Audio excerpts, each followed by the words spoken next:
There we go. I'm queued up and ready to rock and roll. Hello, everybody. Welcome to Game of the Year 2020, the finale here at Rocket Punch.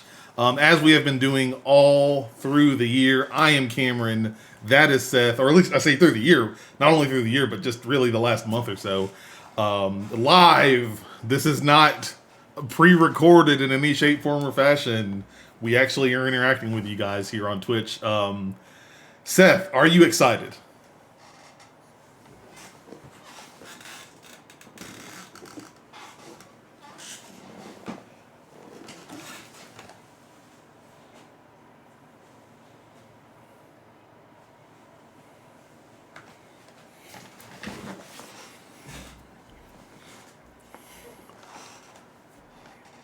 All the time. I'm ready to go. Game of the year. We're here. I'm ready. I'm ready to wrap this up, man. Ready to go. We are. I so also like your shirt. Oh, thank you. Thank you very much. I like your shirt. For people who haven't seen it, this is the new Xbox shirt. You can find it on Xbox.com shop. I saw this and I was like, I gotta have it. It's really dope. Oh, am I muted? You're not muted anymore because I unmuted you. Oh. I was so excited. Look, I am excited. Before we even get started, I need to give a special shout out to totally not gaming related at all, but Seth, it is the best day ever because the Tampa Bay Buccaneers, my football team, are going to the Super Bowl. I watched the game earlier today. I am super pumped and super excited, and that's just all that energy, all that excitement is just going to come rolling into this episode, Game of the Year. This is just like the icing on the cake for me right now. So the Tampa Bay Bucks are going to the Super Bowl, and I get to host Game of the Year finale. Like, yep, I'm here within 2 hours of each other. Within 2 hours of each other. I'm super excited, but I'm very excited. Give a special a shout out to them, and congrats to them for a hard fought game and a hard fought year. It's been a lot of crazy. It's been crazy. It's a lot going on, but no, it's been a lot of crazy. It's been a lot of crazy. It's been a lot of crazy. Yes, gonna push the football away a little bit there. Nick Uncut in chat says, watching the Bucks and the Packers was like picking which gun I want to be shot with. I love it. I love it. I love it. It was a great game. It was a great game. But we're not talking about football games. We're talking about video games. That's how we say it around here in the South here.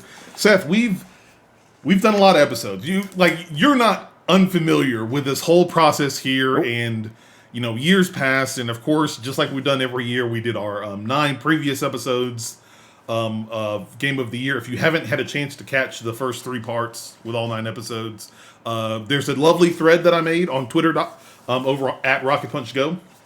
You guys can see literally every episode, audio and video links are right there in that thread. So if you missed an episode, you want to check those out, you can go do so. And also, if you're listening via podcast services, guys, you can find those episodes down in the podcast feed. Stay in the feed. You don't have to go anywhere. Exactly. You just kick back, scroll up, scroll down. I don't know what device you use. Scroll. Stig, you'll get there. Those are the correct spellings for those words. Vidya yes. Game. Yes, you got it. But it's time. I'm so excited. In this entire, honestly, most of the month and really this last week, I've been working and thinking not only about Game of the Year, but like what's going to come beyond that, what Rocket Punch is going to do beyond that. And I'm really excited to talk about this, close the book on 2020 and move to 2021. Hopefully you guys are too. There's a lot of hopefully good stuff, a lot of stuff coming. I think I'll say. Seth knows a couple of those things, but he's sworn to secrecy. He can't tell anybody, so don't ask him. Yeah, you aren't supposed to know about the... Well, apparently the Rocket Punch game for PSVR got leaked. We were working on, so Wait, is that a thing? Have you heard about this? You should go to the. So apparently there's a game, a PSVR game, called Rocket Punch, where you're flying this Rocket Punch fist through some mountains or whatnot. It's a PSVR game, and I got so many people tagging me about it. I actually don't think I responded to everyone, but everybody was like, Cameron, is this you? What's going on with this? Hold on, you didn't tell us about this game? Of course it's not me. Of course it's not Very Rocket Punch. nice. But it's just hilarious that it actually happened this past week. Very nice. Stig in chat says it's been an interesting 57 months, but I'm ready to close the book on 2022. For real. Yeah, I hear you, man. But guys, we're going to do Game of the Year here. Before we get started, first let's give the rigmarole, then we got a few announcements, and then we're going to go through our People's Choice polls and look at some of the responses you guys sent in here. I haven't actually read through all of them yet, so it'll be interesting. But guys, of course, this is the Game of the Year 2020 finale. This is the flag in the ground for our entire Game of the Year conversations throughout 2020. If you have not had a chance to, you can go listen to the previous 9 episodes and all the different categories and winners we picked there. This one, this is it. After this, we're done. We get to go back to the Rocket Punch show next time we air. But this is the big one. This is for all the kahuna, the monies, the things, whatever you want to call it. Also, a quick announcement as well. We're going to get some more details about how this is going to go tonight. But I know moving forward after tonight, after Game of the Year, we're going to be getting ready for 2021, what I'm going to be doing with Rocket Punch there. And kind of to kick that off, normally we've done a Rocket Punch show stream and talked about it in the Rocket Punch show. Going to do something a little bit different this time. We're still going to have a stream. What I'm going to do is on February 6th, I will be having more or less a charity stream. I'll be doing an 8-hour charity stream. That is a Saturday, February 6th.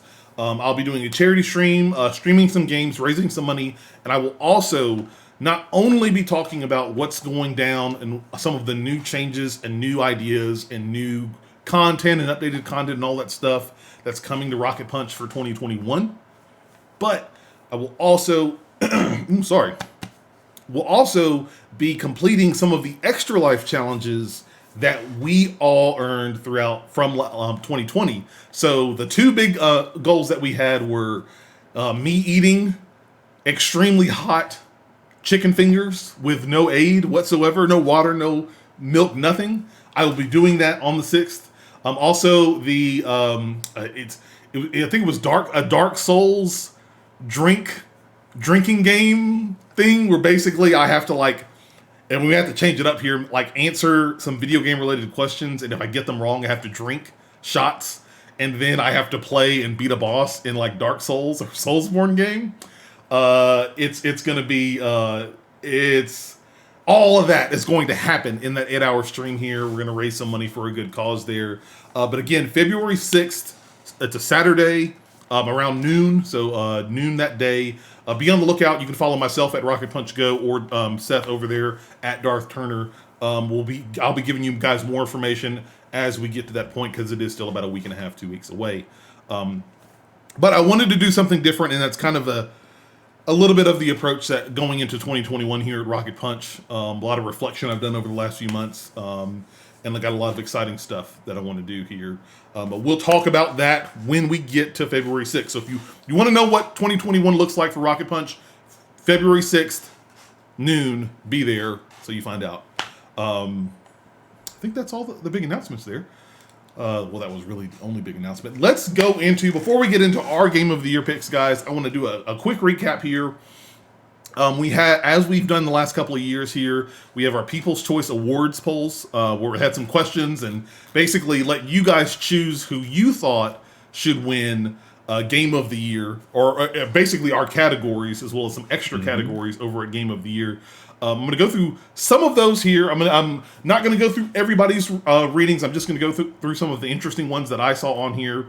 Let's see here. A lot of picks here for Game of the Year. Pega says The Last of Us Part 2 was their Game of the Year.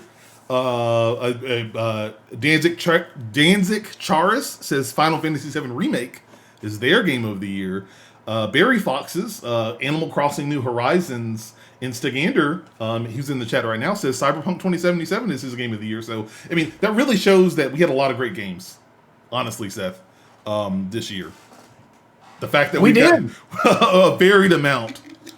I have to say this year was, I think a lot more people were stuck inside. A lot more people played a lot more games, put more hours into games. And so, yeah, I think there were a lot more experiences across the board. So, and I think we're going to see that tonight as we dig into our game of the year. So, some interesting responses to some of the categories we had. Barry Fox's for best presentation, they put Crash 4, It's About Time, which is an interesting pick. I forgot that came out this year. Yeah. That was an interesting pick, one I did not think of. For best score in music, some very interesting ones. Pega actually put an interesting one. Death Stranding they put as their winner for best score in music for this year. So that was another interesting pick there. Was really that did come out on PC this year. You're right, you did. Who are some interesting ones here? The Unexpected Gem, Pega as well. Horizon Zero Dawn on PC. Nice. Another good pick. Another game that came out this year. Barry Fox's put Among Us. I think that was I think you talked about that one in that episode as well. Yes, Seth, if I'm not mistaken. Biggest impact. Some interesting some games in here. An interesting answer here. Stegander actually puts in here biggest impact winner. Maybe the EU and UK bringing anti-loot box investigations up could spell the end of these real-world money gamble mechanics.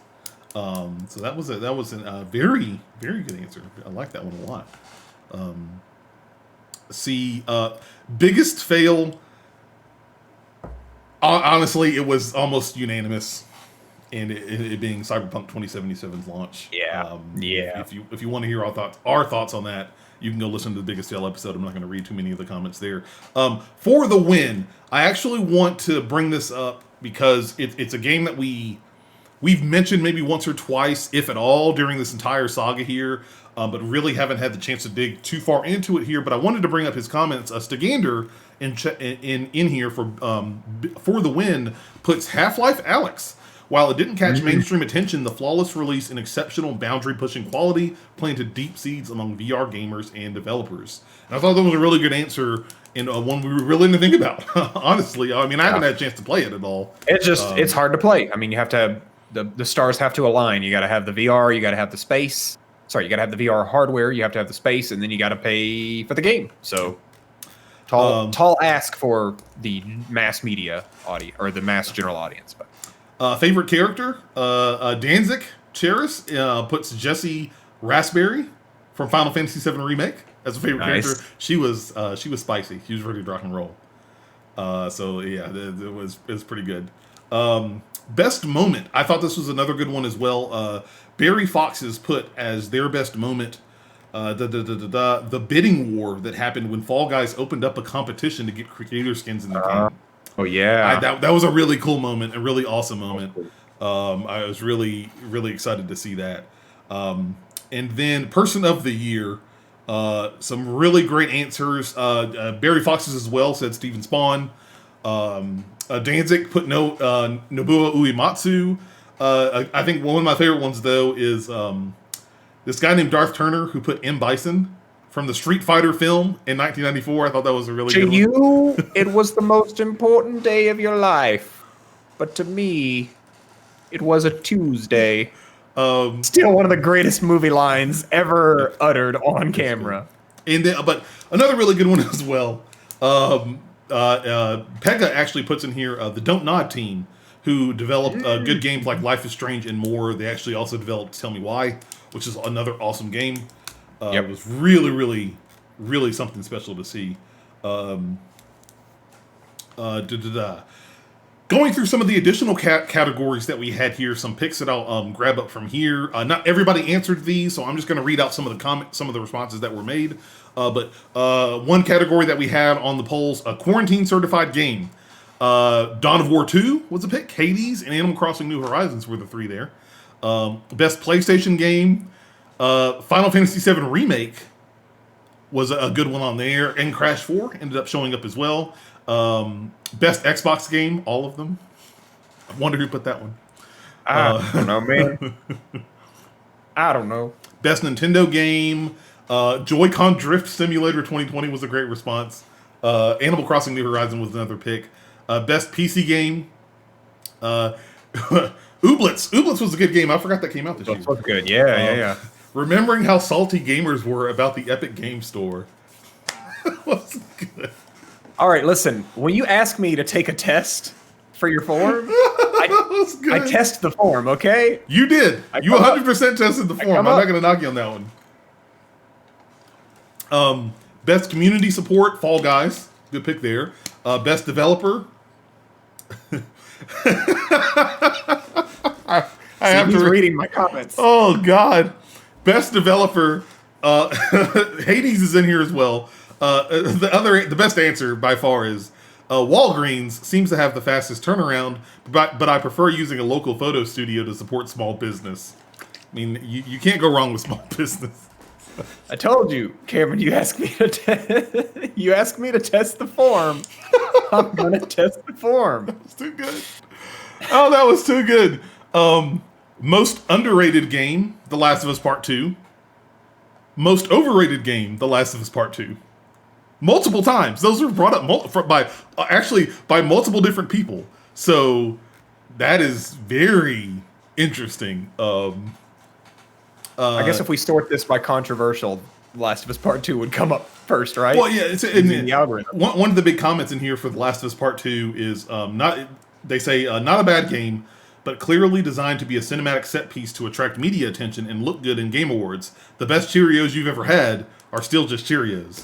That's a good comment. We'll see if we have to discuss that here in our segment. Listen, I'm gonna steal that one. Whoever that was, I'm gonna steal that. Biggest news was Microsoft's Bethesda acquisition. Best ongoing game, the Game of Love. That was awesome. No Man's Sky, Minecraft, Stardew Valley in that order.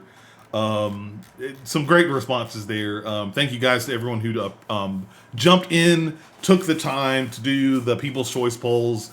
I love doing these, so we're going to continue to do them every time we do Game of the Year. So don't forget, when we do Game of the Year for 2021, look out for the link and go make your voice heard. Let us know what you thought about the year 2020 or the previous year in gaming there.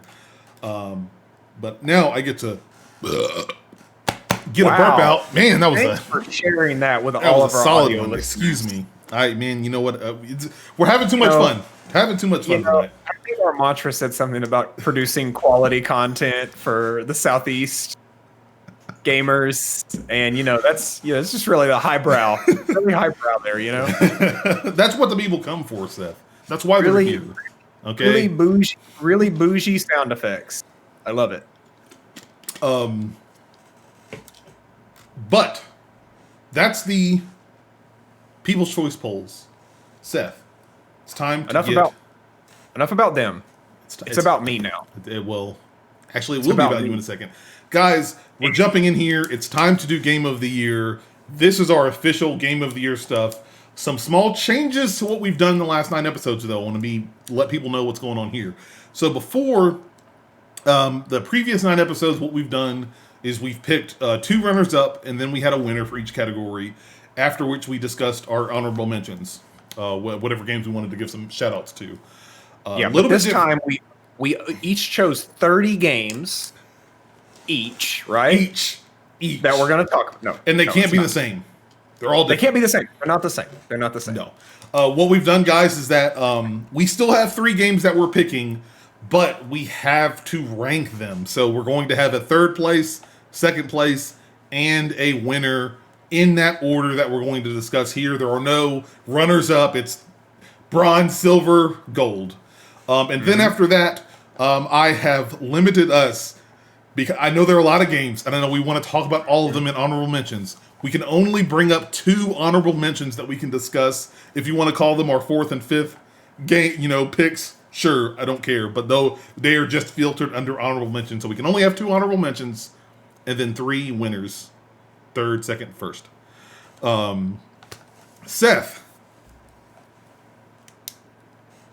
because I'm the host of the show and I more or less do a lot of the stuff here at Rock Punch, you're are going gonna first. play that Yes, card. I am. I don't play it often, but when I want do, chat, I want listeners, I want Rocket Punch fans to witness this moment. This blatant abuse of power. Listen, this is a new world, all right? And you can't be going back to the old world of this is me. I am the boss. I have the Diet Coke button. That's totally okay. I will gladly share mine first. So this is going to be, I want y'all to know, everyone, we are streaming right now live on twitch.tv/Rocket Punch Live. It is now 7:31 p.m. Central Time. Yep.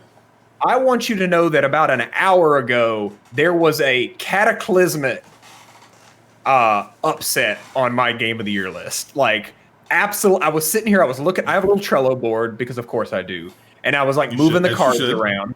And I was like, I have the line, right? The line. And I was like, anything that goes above the line makes it into the show. And there were some things below the line. I was like, no, those really need to be above the line, but I don't have room. And then I looked at one of the games that was above the line, and I was like, let me really think hard about this game and see if it deserves to be up here. And ended up moving that game below the line. So I think people are going to be very surprised with some of the picks that I have tonight. But I will get us kickstarted off with my number 3 favorite, I'm going to say best, favorite game of the year was number 3. Number 3 was Genshin Impact. What? This one really snuck up on me. And one of the things you're going to see when I look at Game of the Year, there are a lot of different factors that play in. But one of the things I see that I look for in a Game of the Year was a game that I really enjoyed playing. And what was a game that I lost myself in? And then also, I'd look at it just in general, like, is it fun to play? Did it work? Those kinds of things, right? Mm-hmm. And I was thinking about Genshin Impact, and it is just, when you think about like Breath of the Wild clones, right? Because a lot of people just put that label on it, and it's Breath of the Wild with anime and free-to-play junk. And that was how they kind of described that game, right? I think it's a little bit reductive because when you look at what they did, copying Breath of the Wild is easier said than done. Don't believe me? Look at Immortals Phoenix Rising. And that did come out this year, didn't it? The thing about Immortals Phoenix Rising is that they couldn't resist the urge to put icons on everything, right? That's the urge for a game designer, is to put icons on everything so that everybody feels like they're getting something done, right? We don't want you to feel like you're wasting your time. However, Genshin didn't do that. They said, instead of going in the direction of making Breath of the Wild more, checklisty, let's go in the direction of looking at what Breath of the Wild did with its like exploration-based open world. And I think they took it a step further, because I think one of the biggest complaints people had about Breath of the Wild was a lot of the like ongoing, I'm going to say your mind share, a lot of your ongoing mind share in the game is managing your weapons, right? It's all about, okay, which weapons do I have? Which ones are almost broken? And so part of that game is just kind of thinking about what your weapon inventory looks like. And I don't think that was super fun. I think that that's something that we might see changed in the future. However, Genshin was like, okay, we're going to learn from that. We're not going to make weapon management be a thing. We're going to instead focus in on this element juggling component.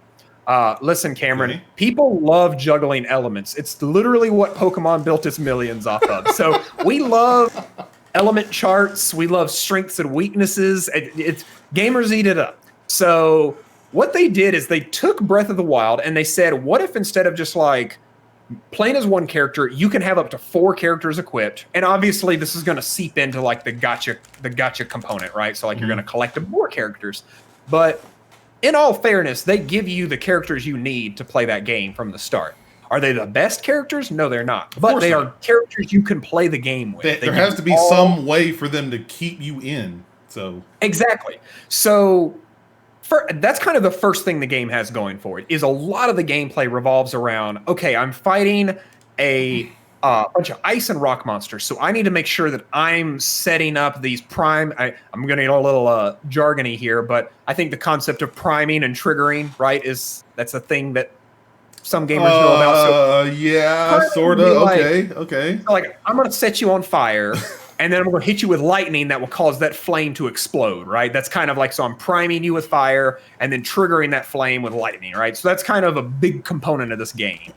And so if you are a ice dude and I hit you with fire, you're going to just explode, right? Because I'm melting you and instantly turning that to steam. So there's a lot of that kind of element juggling in the game. And I think it's really fun because you're limited to 4 playable characters that you can hot swap instantly, right? There's no like summoning in new characters. You literally, once combat starts, you can swap between these 4 characters, but you're locked to those 4 characters.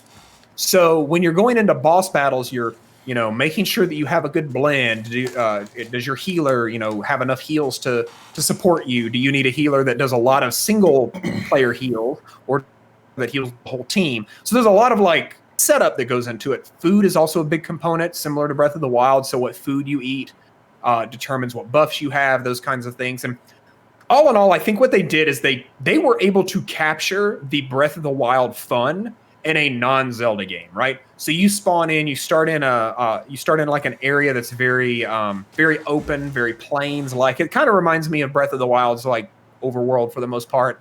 But as you advance through the story, you move on to the next section. So the first zone is like lots of rolling plains, and all the architecture is very German in inspiration and architectural design. But then you move to the next area, and it definitely reflects that more Chinese approach, right? Where it's more about the rivers and mountains, and then all of the architecture has that very classical Chinese approach to it, right? With these great big arches and intricate palaces. And they've even added a new section that's kind of like the snowy zone. So one of the things I like about Genshin is that they've created these different regions that really have their own unique feel to them. They're adding more as the game goes on. So it is one of those, living games, ongoing games. But it just really, it's one of those games you can jump into and just explore. There are tons of things to find. There are, little collectible things that are like floating in the air that you've got to kind of figure out how to get to them. And in some cases, it's a little bit of a puzzle because they're higher than you can jump. But there's nothing nearby you can jump and glide off of. So you've got to kind of figure out like, oh, how can I create like a booster to get up there? Some of them are like in the middle of the water. And so you're like, how am I supposed to get there? Well, you figure out, actually, I've got an ice guy in my party. And when I turn on one of his abilities, it freezes the ground below me so I can like walk out there. So there's a lot of like really cool, innovative things that Genshin Impact was doing. Then, Cameron, they went above and beyond, and they said, you know what? We need to make sure and lock our seat in on Seth's Game of the Year list. So here's what we're going to do. We're going to make this a game that can run on your phone. And that's what really blew me away, because anytime you're playing a free-to-play gacha game, right, it's going to have a certain level where you're growth, and you're going to start to plateau. And there's resources you kind of have to manage. You have to log in and, collect resources. You have to send people out on quests. Some of the stuff that may be a bit of a turnoff to the more hardcore crowd. However, they're hooks that, keep you on the treadmill. So it was really nice that I could pull out my phone and kind of do the maintenance-y junk in the background. Mm-hmm. And that way, when I sit down at my PC to play the game, I'm not actually having to spend the first 20 minutes going to like collect resources from the farm thing, or go collect my rewards from quests that I sent people out on. So it was really nice to kind of be able to juggle between the two. The only real complaint I have about that game is it does, being a free-to-play game, it has those traditional gachapon free-to-play hooks, right, where new characters come out and you have to like roll boxes, pull boxes, whatever you want to call it, to get those characters. That can be a bit of a turnoff if you are wanting to grow in that game. And then there's a certain point where you get to like, okay, I've got to dump in 200 XP items to get them one level. Or I've got to find 5 duplicates of a weapon. And the only way to get weapons, of course, is by spinning the slot machine. So I've got to get 5 duplicates to max out my weapon, right? So you eventually hit that wall. However, you get about 30 hours of gameplay out of that game before you really start to feel the part of that free-to-playness. And I think, with my time spent with it, I didn't drop any money into it, and I feel like I got a lot of good out of it. There's an interesting, cool story, lots of cool characters. They send you all around the world, and once they add those new areas in, they add new story to go with those areas. So all in all, I just look at Genshin Impact and I'm like, of people who tried to clone Breath of the Wild this year, I think they did the better job, just in the fact that they didn't just take Breath of the Wild's good ideas and replicate them. They stepped they went a step above and, introduced the multiple characters. I think the character designs are cool. Also, I love anime art style. And so it's very cool to have the guy that's a fencer, but he's got ice shards around him. Girl has the fire bow. Those are really cool, like, archetypes that I like to play with. So, number 3, Genshin Impact. It's not the best, but it is a pretty dang good game, and it is totally free to play. So if you haven't given it a shot, apparently it's enough that it's on your It's on your number 3. It's got the bronze medal. It's on my number 3. And it's coming to Switch. That's what's crazy. Is like it's coming to Switch. It's on PlayStation. It's on PC and mobile. One thing I will note, the PC and mobile versions have cross progression, but the PS4 version is siloed off. So you can't play on the PlayStation and then pick it up on your phone and keep playing. You have to play on PlayStation. So that's something to factor in mind. I'm not sure if Switch is going to be in the, mobile and PC camp. I would assume it would be. I feel like the PlayStation thing is more of a ecosystem thing. Free to play currency purchase thing, but I don't know. But it is coming to Switch. I think it will see a nice boost of people playing. Let me go ahead and write down. Seth is Resident Weeb at Rocket. Resident Weeb. Okay. Resident Weeble. Weeble. Okay. I don't know if there were different terms for that. That's the new. It's where you. I'm not even going to try and concept that game. I'm not even going to try. All right. Yeah, that's a definite curveball.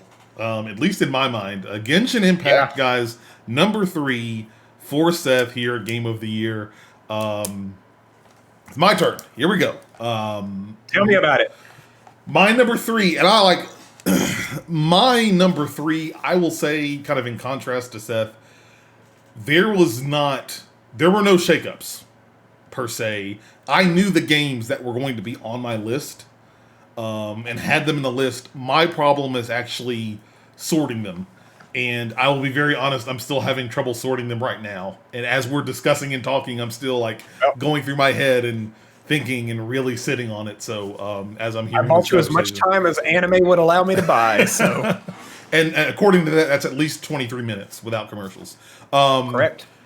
My number 3.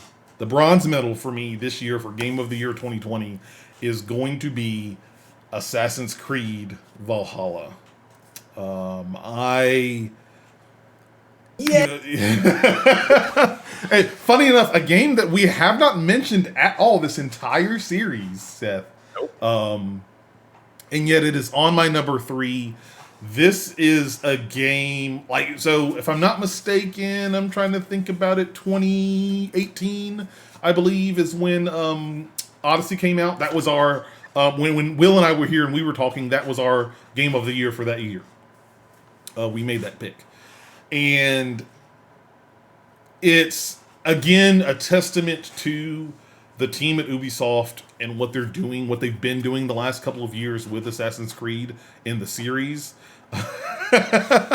Sniper Eye in chat says Cameron is a secret Templar hating on the assassins. If I have to choose, I'm gonna be an assassin 100% of the way. Don't you forget it. But Assassin's Creed is just a game that I've just loved and enjoyed. I'm always impressed with the level of the presentation and the detail that game has ever since Origins. Since Origins, I think that the team has been just on an up ramp. Origins was great. Odyssey was even better. And I think that Valhalla is even going above that for me. I played a good chunk of it today. Continue to play that game. Just going around and exploring. Number one, the thing I talked about before, presentation. The presentation in that game is gorgeous. It's just so awesome. you know, I'm on horseback and it's starting to rain, and as it's like I'm going down this hill, I can make out the cloud cover as the clouds moving and like see like Yeah. patches of sun come through. When you're sitting on top of mountains and you're looking out into the vast wilderness and environment, like the mountains and the rivers and the trees and all the environment stuff looks just. I really can't applaud the environmental artists and the environments team at Ubisoft enough for what they've done with Assassin's Creed Valhalla.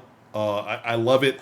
The shifting to combat in Assassin's Creed Valhalla, it feels like Odyssey, but like it feels tighter.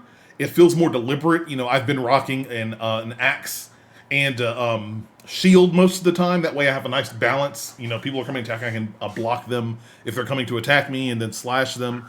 What's also cool about the combat and kind of piggybacking into the systems they've made, like the fact that I'm not having to jump in and like I get a weapon and then as soon as I get another weapon, I'm having to like go to the shop and figure out, okay, which one's going to be better for me. Oh, it's definitely going to be this one.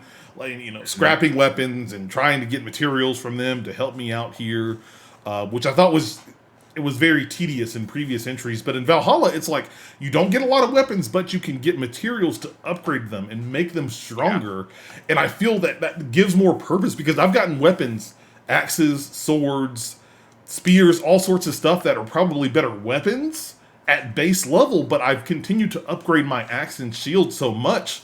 It's just like, no, this is what I'm used to. This is what I'm rocking with. Like, let's go. Block, slash. And using that in combat, and even with the intricacies that they have in the system to allow you to pick the type of weapon setup you want, where you can go, you know, axe and shield, you can go 2 axes, go berserker mode, you can go 2 shields, and just, you know, block and shield bash the hell out of everybody.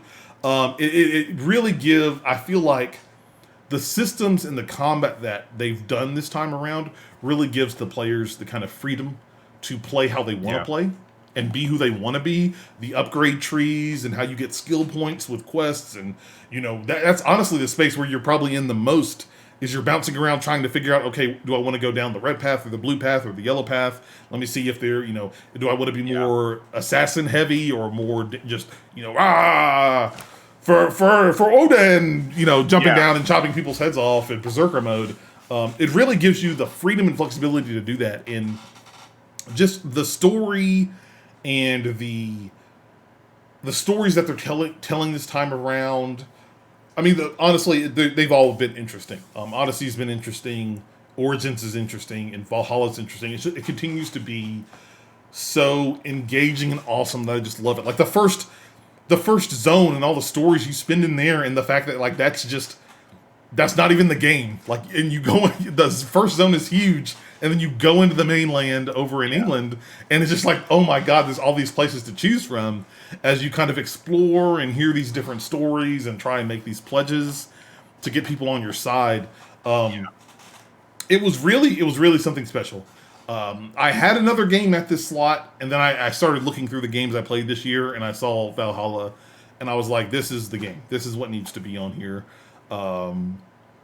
Valhalla is a special game, and Ubisoft, it's a weird thing to say, but kind of hindsight's 2020. A part of me is very happy that Unity and Syndicate kind of fell off as hard as it did, especially Unity. I think Syndicate started coming back up, but the numbers weren't there as well as they wanted it to, because I think it gave Ubisoft, it gave Yves Guillemot the reality check that I think that they needed to bring Assassin's Creed and that franchise back to prominence. And after that, that's when we got Origins. You know, they took a year off, then we got Origins. Then they took another year off, then we got Odyssey. Then they took another year off, and then we got Valhalla. And I hope they continue that pattern that has seemed to work for them very, very well. It's 2020. It's 2021. There's no need to rush out games and crank them out every year, you know, unless you just have stupid amounts of money and can do that. Looking at you, Activision and Call of Duty, and you got 3 different studios to do that. But like, it pays 100% in the quality of your product and how consumers receive it when you take that time to listen to feedback and take the extra time to make a great game. And 100% Assassin's Creed Valhalla is a great game, and that is why it gets my number 3 slot here on Game of the Year. It's wonderful. It's so awesome. I'm not going to repeat it. Seth has already said it, and we literally could say it for every game, even the honorable mentions that we're going to discuss tonight. If you haven't played these games, go play these games. You can literally, like, that game, Assassin's Creed came out like in October, November. It came out in November. You could probably find the game for like $15 to $20 off on sale. Yeah. So you can. I saw it for $35 last week, so it's there you go. Yeah. Can I echo some of your stuff and add on? Go ahead. I know we want to move through, but yeah, I actually, one of my goals was to beat Valhalla before the Game of the Year discussions to make sure I have like a good understanding of it. And it took me 90 hours, but I did beat the main story. I have run into the bug that prevents me from completing the assassination tree thing, the the order tree. So I've hit the bug there. So I've killed everyone except for the last person and cannot do that. So that put a bit of a wet blanket on the game for me, because I have reached this point where I've kind of done, I'd probably say about 60 to 70% of what's in the game. I did the story. I did a lot of the side stuff. I haven't done everything. But I will say this, what they've done with Assassin's Creed, they introduced this, I'm going to call it the flower-shaped narrative. So a big part of it is you go out to a region, you do this quest, and then it brings you back home at the end of it, right? Okay. And then you go out to another region and you do another story. Oh, yeah. And I think that's a really good flow, especially as you play the game more and more, you start to see certain arcs overlap with each other. So you ally yourself with one province, and then the next time you go to another province, you actually end up seeing characters from that other province come into the storyline over here.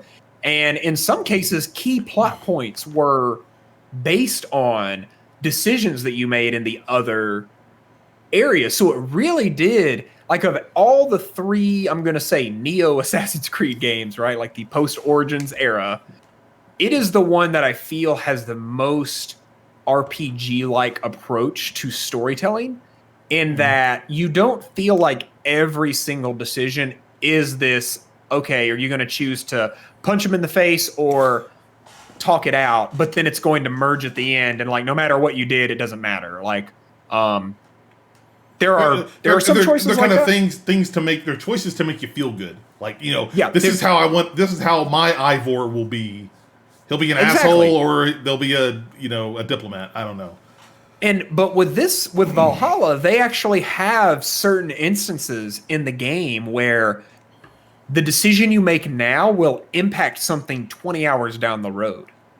And I think that's really cool. And that's when I think you start to get into this area of you're really getting people driven through the game. Because the risk with a flower-shaped narrative is that you have to kind of buy back everyone's interest at the end of every arc, right? You got to keep them interested enough to keep playing.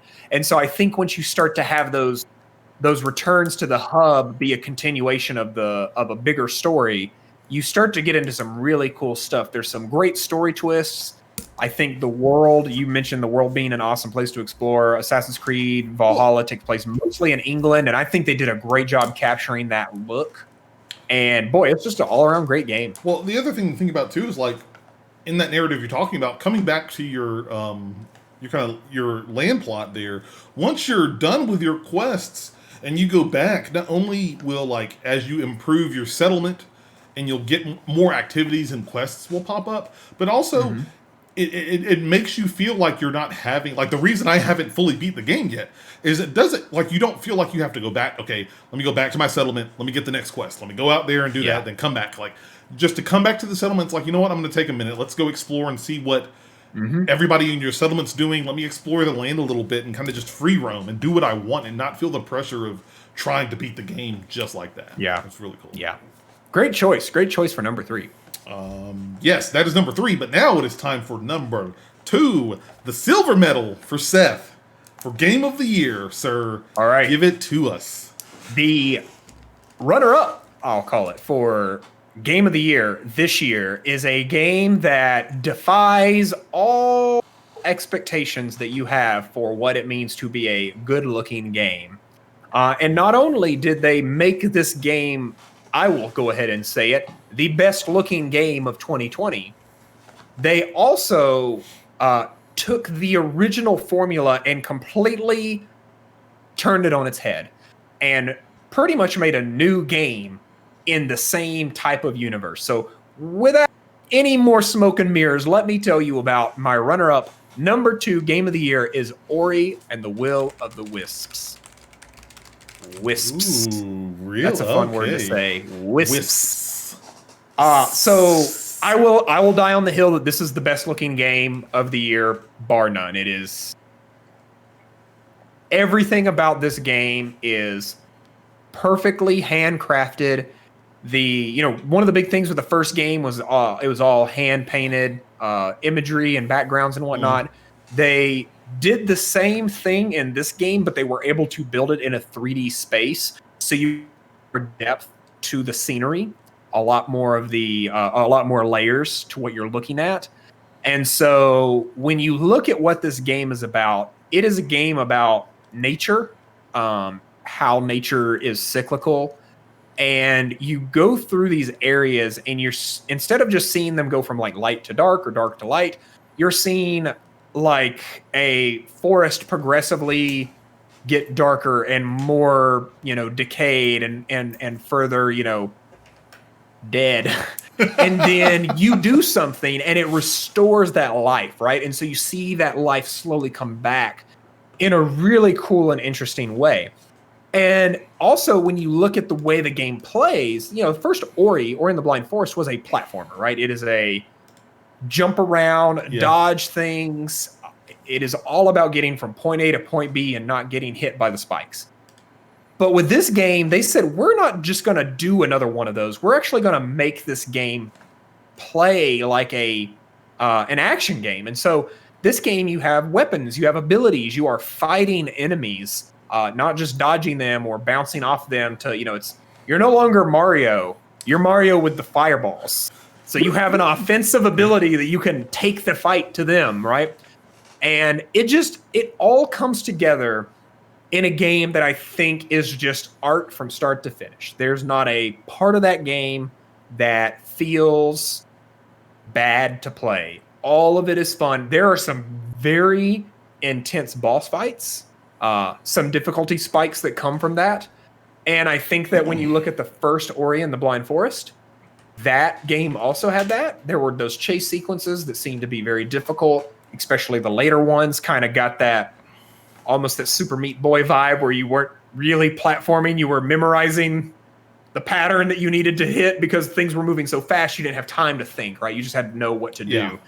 So this game, instead of focusing more on that, it brings it into almost like that Hollow Knight look and feel of the boss fights being very technically challenging, and you've got to learn their moveset, and you get that same endorphin release that you get from beating a Dark Souls boss, from beating a Hollow Knight boss. It truly is like a 2D boss fight. And I think they just did such a good job of making the follow-up to probably one of the most memorable games from the Xbox One era, right? And then you look at what they did. Same that we were talking about just a moment ago with Valhalla.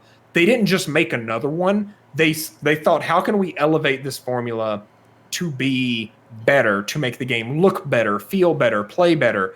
The story will rip your heart out. I mean, crocodile tears. If you cry at games, it will Kalima your heart right out of your chest. But it's just really... Ori is one of those beautiful games. You look at what Microsoft is doing, right, with their overall strategy. Ori is the type of game that you get from something like Game Pass because I'll be honest, like it is a hard sell for those kinds of games to succeed, right? I don't think that commercially, Ori and the Blind Forest or Ori and the Will of the Wisp were like super huge successes. However, what they do is they provide great quality experiences that you can enjoy right inside of Game Pass. And when I think about what Game Pass is going to let creators do moving forward, I would say Ori and the Will of the Wisp is a risk. It is a complete departure from what that previous game was. Yeah, there you go. Take a shot every time Seth says Game Pass. Boom, take a shot. But it really is, right? Like, it's when I don't have to convince you to drop $60 or $30 or $40 on the thing, I can experiment a lot more. And I think that's what Moon Studios did with Ori and the Will of the Wisp. They were like, what can we do to elevate that Ori visual identity, but make this more of a game that is something that you play and there's a mechanic to it. So really, I mean, honestly, the games in my list they've got to be technically great. They've got to play smoothly. And Ori had some trouble on Xbox when it first came out. And that caused some issues for me, but I personally played it on PC, so I didn't run into those. So that's why I ended up at number 2, Ori and the Will of the Wisp. Fantastic game. If you've got Game Pass, you've got it there. Install it, play it. It is number 2, Seth's favorite game of the year. Check it out. It's groovy. It's a game I've started. I never played the first one. I started playing the second one. I haven't played a lot of it, but like it's I don't want to say unexpected gem, but like, do I want to say underrated? Like I think it flies under the radar for a fair amount of people for whatever reason. But the little bit that I've played so far of Ori and the Will of the Wisp has just been standout, wonderful, awesome. It's been great. I've loved it and enjoyed every minute of it. So good pick, very good pick. Excuse me, another burp. I'm sorry, man. I'm on it. I'm on it. I had Coke, had some tea, got some water, keep my throat wet. Like I'm ready to rock and roll here, and apparently the burps are kind of keeping me pumped up. Welcome to the Rocket Burp Cast. Sorry, show. Oh yeah, thank you. Oh God, blasphemy. I know, right? Well, I wouldn't say blasphemy. It's not blasphemy. It's a vintage blend. Oh, 2016, good year. Yeah, good year. My number 2 game. It's my turn. And the pressure, oh God, the pressure's heating up. I'm going to warn everyone. Not even just warn everybody, but I'm going to look everyone dead in the camera. Looking at Seth. You're over here, Seth. I'm looking at everybody who's watching video, who's listening. I need you guys to hear me for a second, and 100%, because I think I'm about to go on a pretty sizable rant for my silver medal winner.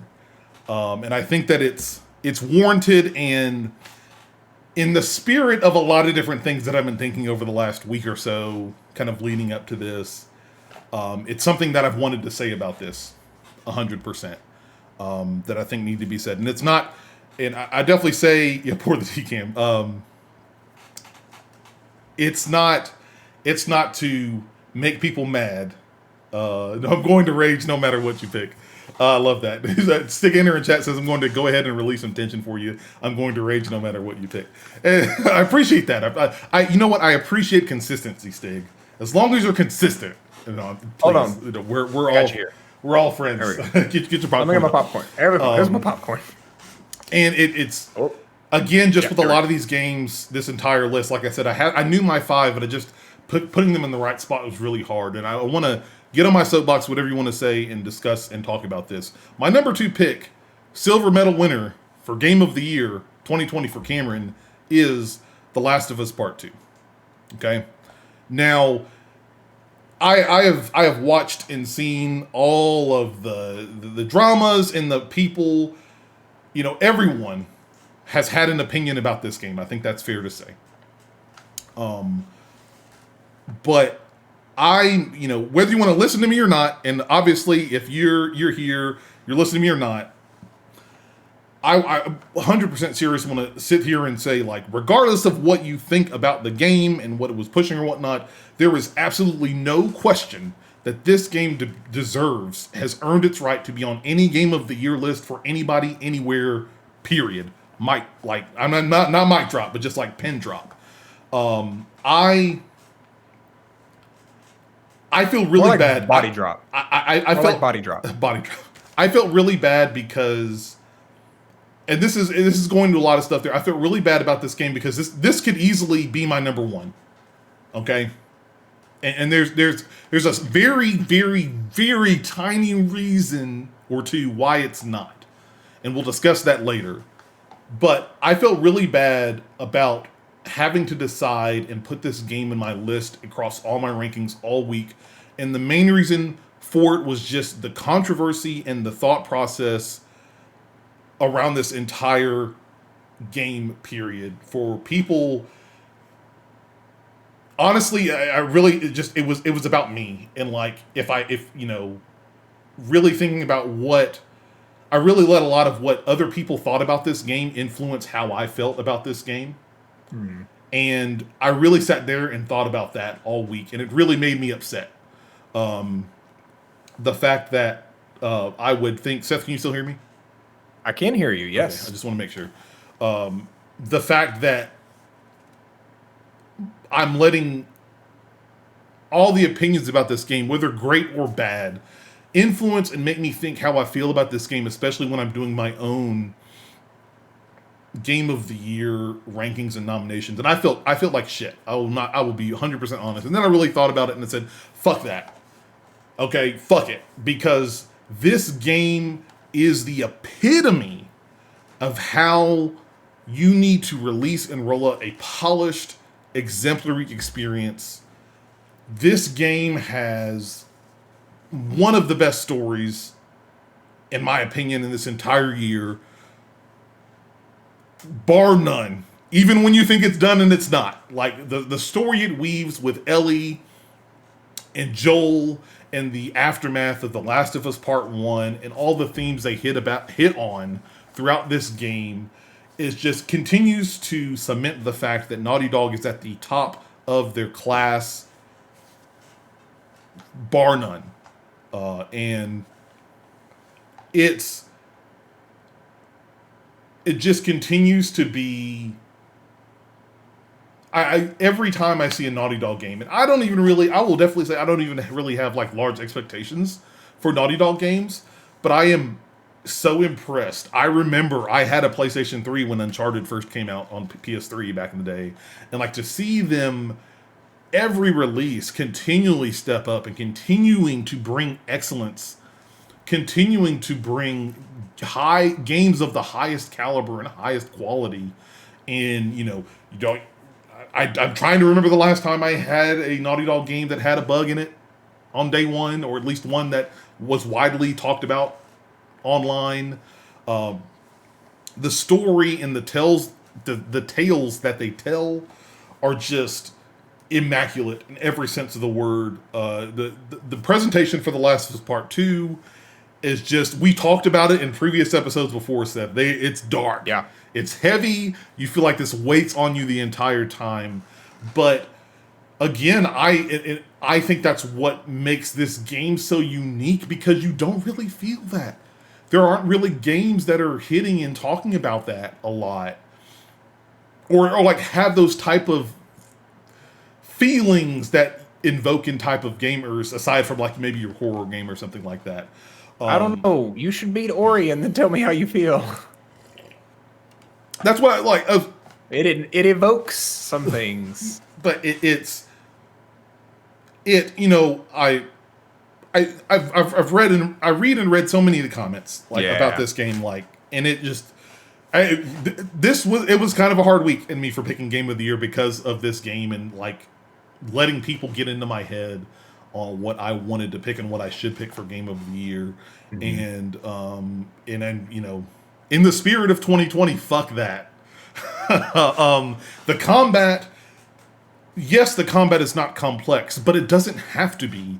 I think a lot, it's one of those things where less is more. Like everybody, like you got to have these huge RPG trees and equipment and put all the equipment and stuff on people. And that for some games that works, but for some games it doesn't. We could sit here Yeah. literally for an entire night and pull examples of the good, the bad, and the ugly in those type of scenarios. But The Last of Us does it so right in how they took the very simple combat mechanics of the original game and kind of slowly built upon it. Really didn't innovate in any shape, form, or fashion, but kind of added extra accoutrements and added additional, I guess, nuggets to help enhance the gameplay and either make it tougher or make it easier in how you're fighting. And like again, I go back and I still think about it. We saw that trailer, Seth, and you were like, "There's no way that Ellie pulling the arrow out of her shoulder is real. That's got to be like a CG thing. It's not going to come in game." It was in the game. That's like when you get hit with the arrow, you actually have to hit a button to pull the arrow out so you don't take dot damage. And Naughty Dog should be applauded. If anything, you know, this isn't a small rant for me about this game, saying that whether you like the story, you didn't like the story, you liked where Naughty Dog did, you didn't like what they did, it doesn't matter. You know, whatever camp you fall on, it's okay if you didn't like the story. It's okay if you're like, you know, the story's not for me. There are a lot of games that are not for everybody, or that are not for you specifically. Seth, you know very well that I have a hard time with Fallout games and Bethesda Softworks games and Skyrim and stuff like that. Like I'm fighting the good fight, but it just really it's a hard wall for me to climb over here. But that doesn't mean we need to bash and just throw that game in the trash just because we may not like certain components of it, especially when a studio is producing a game of this quality and caliber consistently. Yeah. And like I think that's the thing I want to say is like, you know, if you don't like the game, that's totally fine, but you should at least respect the game and respect what they're trying to do and respect Naughty Dog for what they did in 2020 with COVID and all this other stuff when we were supposed to get it earlier in the year, and they still delayed it, and they delayed it again, and they still produced an immaculate game from start to finish. We've both said it. You said it. Your words, Seth. It's one of the best games you've played. You played it once, you'll probably never play it again. Nope. And that's okay. You know, some people look at the Mona Lisa once and they're like, okay, I know what it's about. Don't need to see it again. But you understand and you respect the work and the effort and the time and the craft, the video game craft that went into that product. And I think that's the big thing for me is whether you like the game or not, you didn't like the story. I loved and enjoyed the story. I will say there's some parts in the story that I was like, you know, whatever on.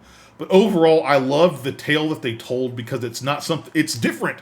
It's not a tale or a story that you get to hear a lot of or see or like you don't see people taking those chances. And for Naughty Dog to take those chances with the story and it be done so well, in my opinion, is just awesome. The environments, the gameplay, everything about this game is 5-star, Michelin chef, 5 out of 5, 10 out of 10, whatever you want to call it, perfection. And like I said, I will end my rant. I don't feel like it was much of a rant, but I will end my rant by saying again, if you don't like this game, that's okay. If you like this game, that's okay. If you love this game, that's okay. You can have any opinions you want about this game, but at least respect the damn game and respect what it tried to do and respect the quality in which it was rolled out in a year, in a time where we get like games roll out unfinished and we have to wait weeks, months plus for patches and whatnot. For a game of this AAA quality to come out and hit the mark and have, as far as I understand, no bugs in it whatsoever and be a polished experience right from the start, should be respected. Yeah. The Last of Us Part 2 is my number 2 for Game of the Year. I have a few things I want to add for you. First off, bravo. You tell him, Cam. You get him. Get him, brother. This is I want to say I love everybody in chat. I love everybody who's listening. Like I said, I always love listening to different opinions on different type of games because I know every time I tell somebody I've never played Skyrim and I don't really want to play it, they're like, "What? So totally Yeah. fine. This not disrespect for anybody, but I said what I said. I mean, you come here and it is about bringing your experience to the table, and for good or worse, that is what you get, right? And the thing about Naughty Dog, there's a lot of factors that played into Last of Us Part 2. Okay, hold on. I got to finish up my popcorn here. A lot of wasted calories here, so bring that down. All right. So the thing that was happening with so first off, there was a huge story leak, right? And with a game like this, the story, like the beats, are what make the game, right? It's not like Genshin Impact, right? Like, oh, I could tell you, you fight a big dragon in Genshin Impact. Surprise, there's a big dragon on the cover, so I guess it makes sense that you fight a big dragon, right? But that doesn't ruin the game for you, right? You go in and you're like, okay, well, how does that dragon? What's the circumstances? Da da da. However, there are like single sentences that I could utter for you that would completely ruin that game for you, right? So that's one thing that I think was factoring in. Naughty Dog, you're right. Industry leader, probably top of the class in the whole industry, right? I can't think of anybody who matches them on sheer quality. If we sat here and thought about it, I mean, like your other big games, Rockstar. Yeah, Rockstar might, but I think Rockstar's scope is very different, right? It is. The thing about Naughty Dog is the best in a category that used to be very crowded, right? Single player narrative driven games that was pretty much all that came out, right? Like that was most of what the PS2, early PS3 era was. It was all about like linear narrative driven games, right? It wasn't until like the internet and multiplayer became a big thing that other types of games really started to grow.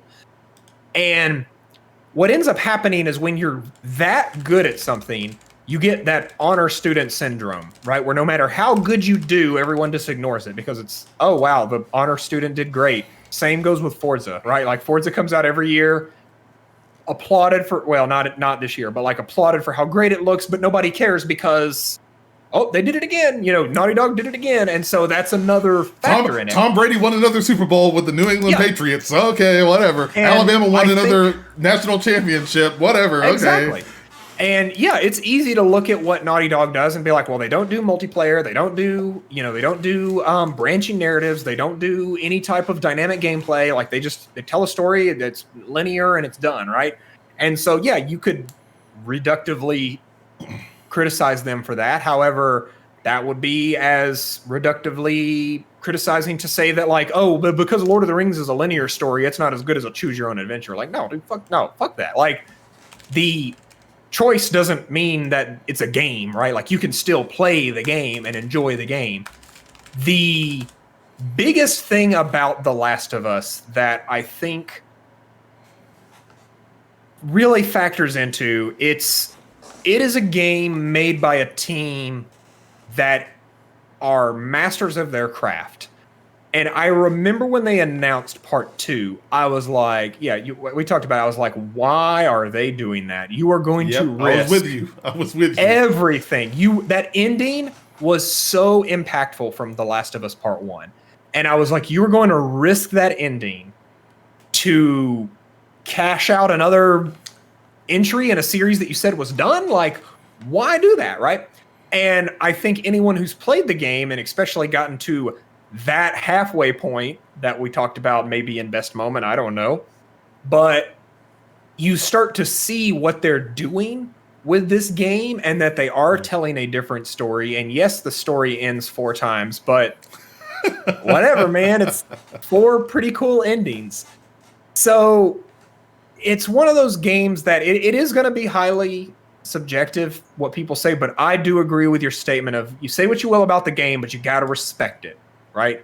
You don't have to like it, but you do have to respect it. And I think that is why it sits at number 2. Now, Cameron, I want to tell you a story about Last of Us Part 2 on my list. Okay.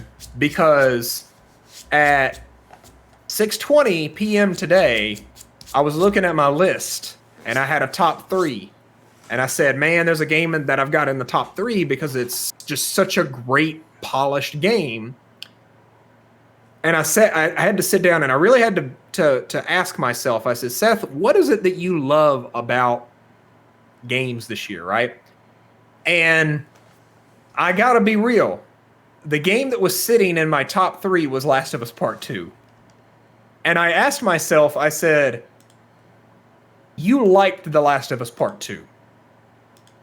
But did you enjoy The Last of Us Part 2? Right? I think there's 2 different things that happen there. I've said this before, I'll say it again. I think that game's a masterpiece. I never want to see it again. Never want to touch it again. I don't even want to think about it again. That game is not what I show up to games for. Like, I'm showing up to games for, like, fun. And that game I wouldn't say is fun, right? Would you include fun in the word cloud of that game, Cameron? I might not be the right person to ask. Okay, but like it's if you want the answer you want, that might not be the person to ask. It's telling a story that is not fun. It's a story about like grief and sadness and revenge and just all around the feelings that I don't really like move or that don't really move me. So that was the game that was above the line that moved down the line. So spoiler alert for the rest of my list. Last of Us does not show up on my list. I've said what I wanted to say about it, but I don't think when I think about the 3 most enjoyable games I played this year, it was great, but not in a way that I want to like, oh. And so I'm proud of you for like recognizing it. If it's a game that really moved you and like struck a chord with you, I think that's super awesome.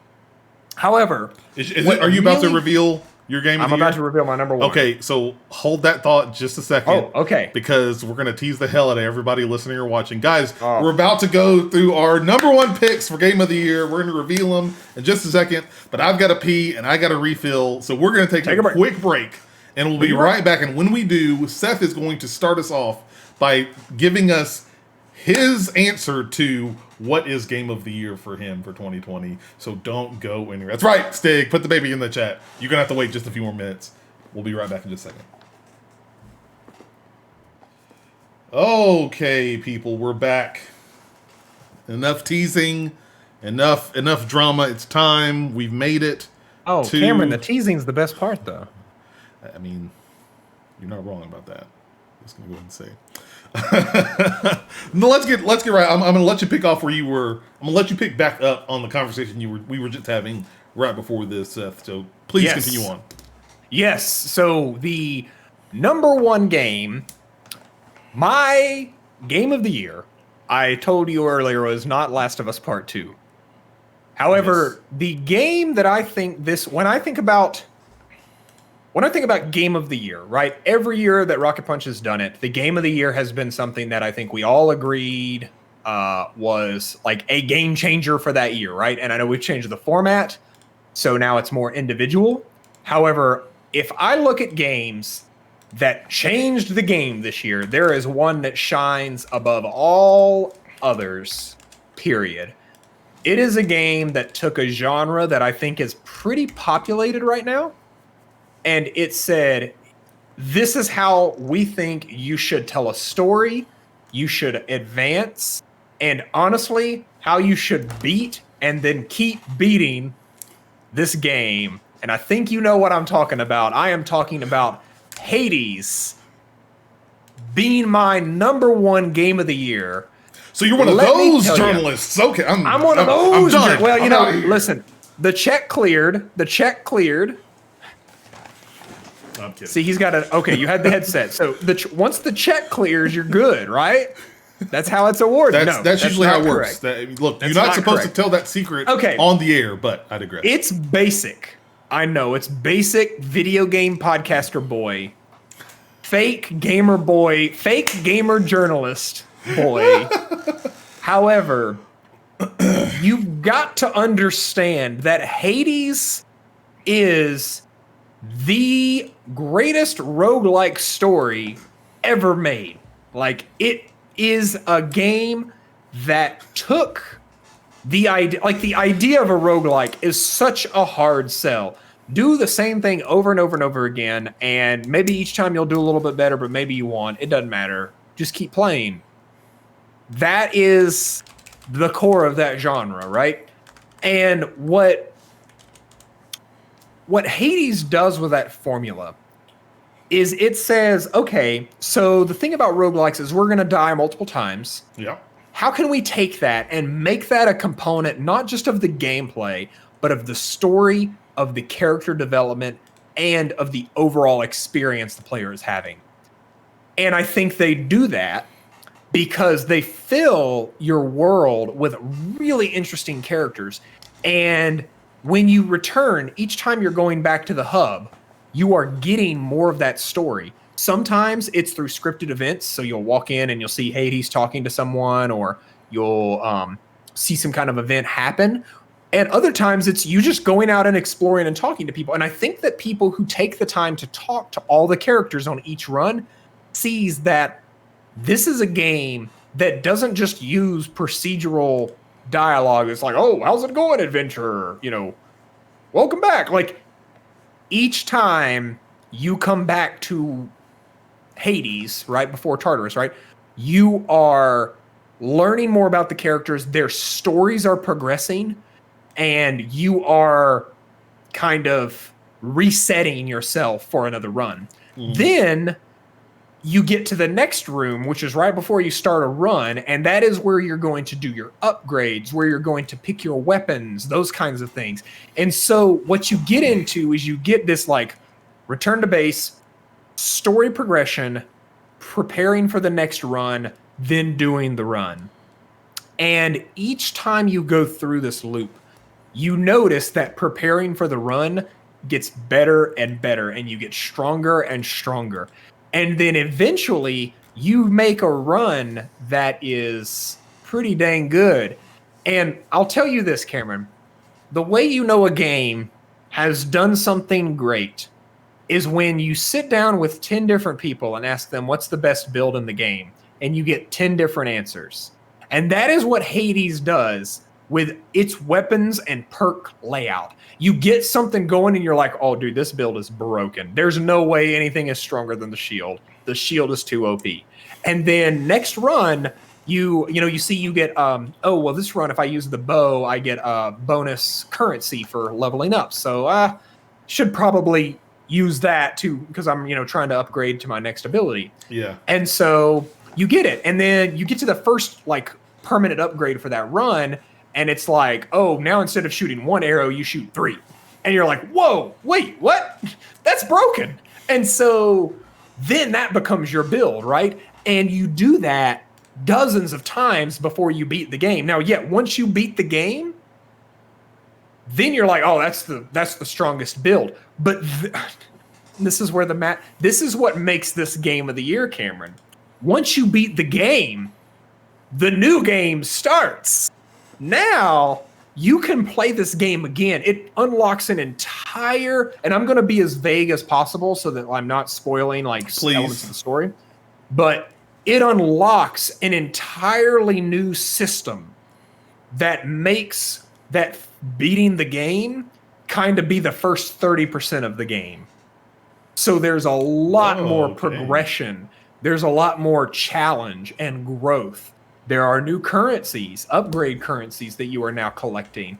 And what's really cool is a lot of times you think about, okay, so you're going to basically a glorified new game plus. Yeah, you could kind of reductively call it that.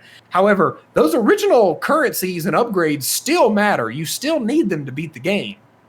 The idea being is that now that you've gotten so strong and like beating the game is like easy peasy, now that you've gotten all the upgrades and power-ups and things like that. So we're going to introduce additional difficulty modifiers that make the game even harder. And you continue to see story progression happen. You continue to see characters grow and develop. And you continue to have runs that feel broken but push you further and further.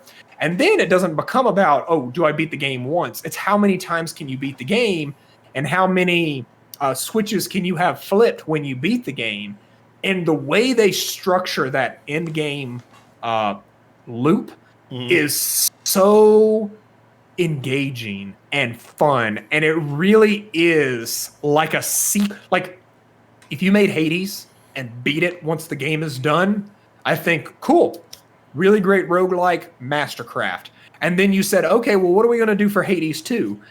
That game that you would have made for Hades 2 is actually the back half of Hades. So, like, it truly is like two fantastic experiences bundled into one. And quote unquote, escaping from Hades is part of the story, but then it's also what creates the scenario, the situation that you are now in this looping. Why would you escape once you've already escaped? There's a story reason why, and there is a lot of cool, interesting reasons why you keep playing that game. Man, I gotta tell you, Hades, I know it's basic gamer journalist boy, basic podcaster boy, but it truly is. When you think about the games that came out this year, I think what really puts games above others when you start to compare, like, graphics, and it's why I don't like doing like the breakdowns of like, gameplay, graphics. That, like, it's games are more than the sum of their parts. And Hades is a game that takes a very familiar formula that's been popular for coming on a decade now, and it says, you know what? I think that we can take that and make it more than just a loop because reasons, because video games. They said, we're going to make a game that loop is the story. And man, they pulled it off with thousands of lines of dialogue, some of the best voice acting in the business, the sharpest, tightest gameplay I think that they've ever done. And just all around, Hades is a game of the year, grand slam, hook, line, and sinker, package, signed, sealed, delivered. Hades is Seth, Darth, whoever I am to you, Turners. Game of the year. Hades whips. Nick Uncut, you're correct in chat. Hades whips all the other games right out of here. Very well deserved. Huge bravo to the team at Supergiant Games. They made a masterpiece, and I remember playing it in early access and being like, it's kind of neat. But when I went back and actually played it after that 1.0 that happened this year, I was like, it's the same game I was playing, but they added the masterpiece to it. And that's really what made it go above and beyond. So that is my number one game of the year for 2020, Hades by Supergiant Games. Bravo, bravo. Okay. Couldn't have asked for a better one. Okay, very good pick. Very good pick. I guess it's up to me now. It's up to you. Everything rests on your shoulders now, Cameron. Everything. We've talked about it. We have so much fun with this. And again, this was something that was. I don't think, and Seth, I think you will agree with me on this as well. I don't think that us making these lists and building them, especially once after we're done, we start talking briefly about our honorable mentions. I don't think that this was an easy process to do. It never is. It's not supposed to be. You got to have some critical thinking on, really about yourself and what you felt was the game of the year for that previous year, especially with each year we seem to get more and more games and more great games of large and small scales. But I really, for all the stuff I've said about the game, I just really thinking about it, I think this is my pick. This is my pick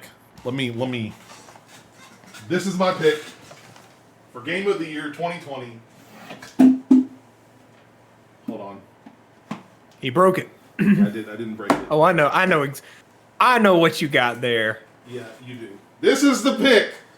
Game of the year 2020 for Cameron is this guy right here.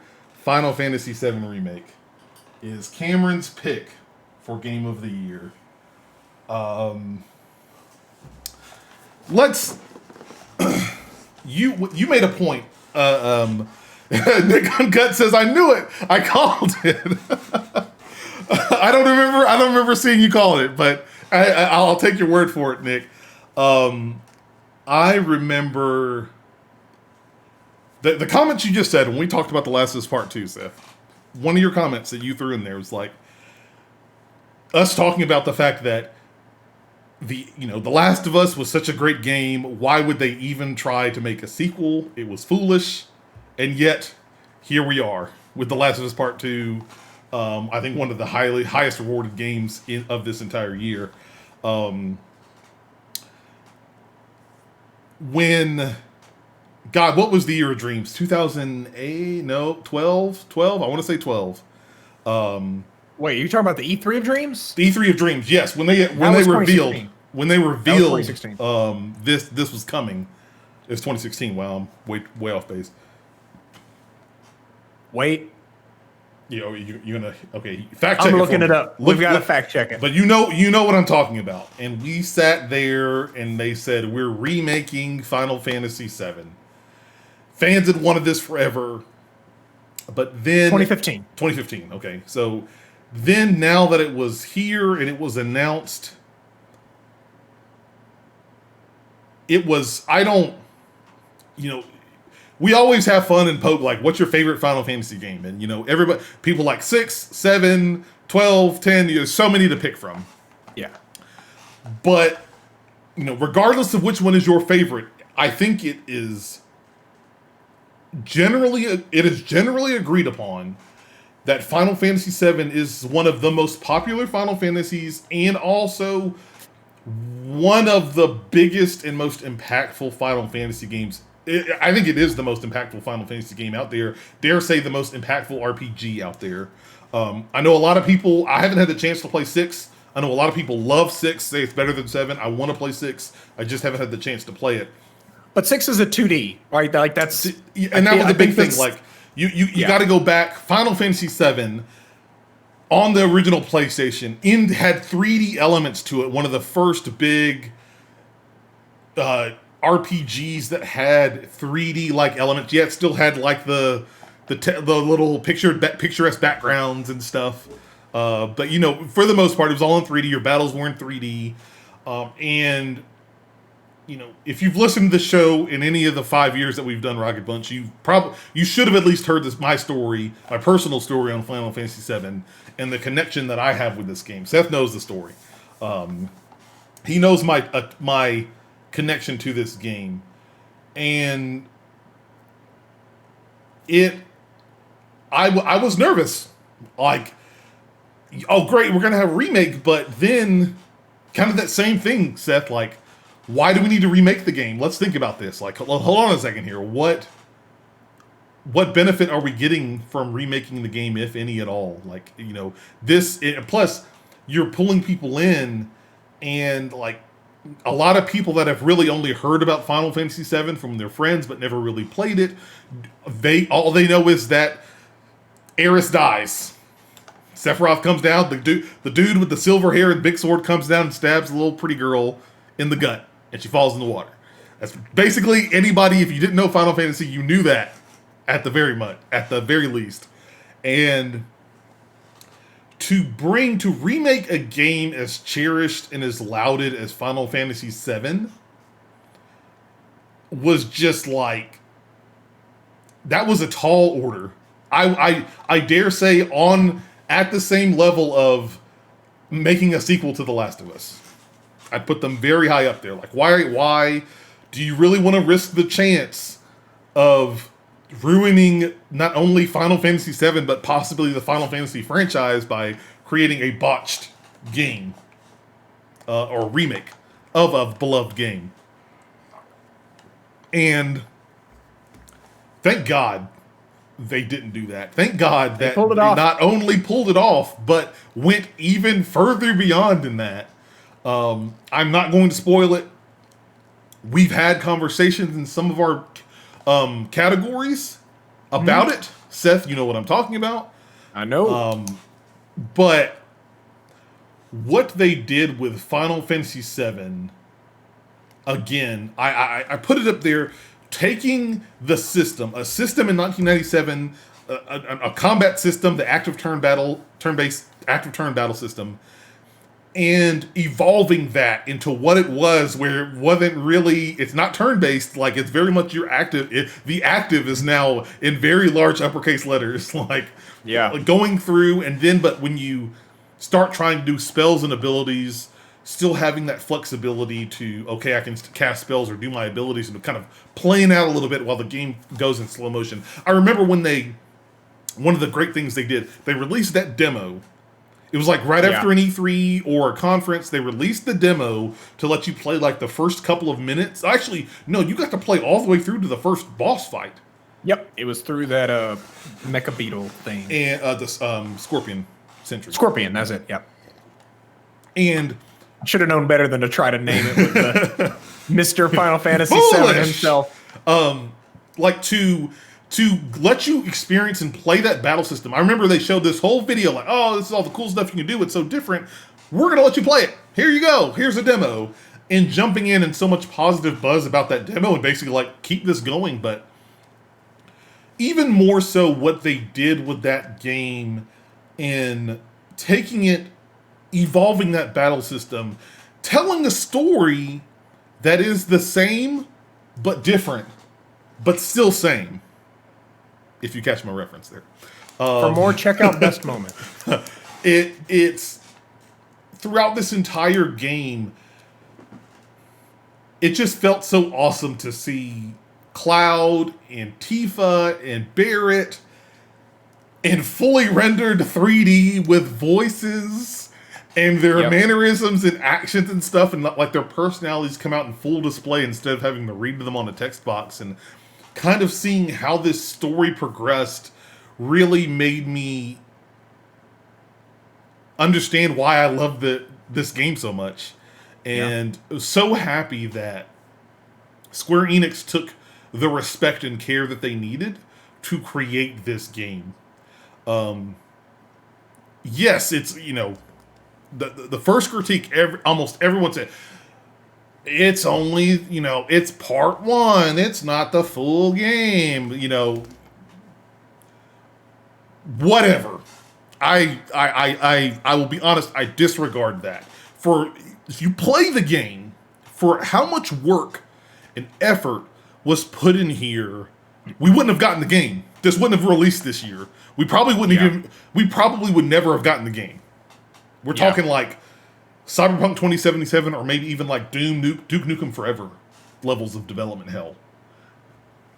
And so really playing the game and beating the game, I understand, like, okay, totally fine with what you guys need to do. If they're bringing this level of detail and effort and polish to this game, and this was only, spoiler alert, sorta, it's basically disc 1 of the original Final Fantasy, like, I am okay with that. If that has to be $60 each time, I'm totally okay. To me, it's worth it. Again, please caveat that I am one of the biggest Final Fantasy VII fans in the world.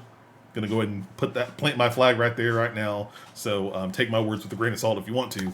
But from playing through that game and understanding, like, I knew all the story beats and where they had how they took those story beats and expanded them, how they added new stories that fleshed out parts of the story that you really didn't think, like, you didn't think about it. Like, why would they do that?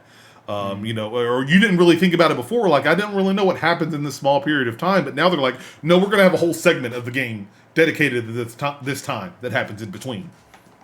It's just incredible. The story, the music, it's fucking Final Fantasy VII music. God, fucking Uematsu, son, I love him to death.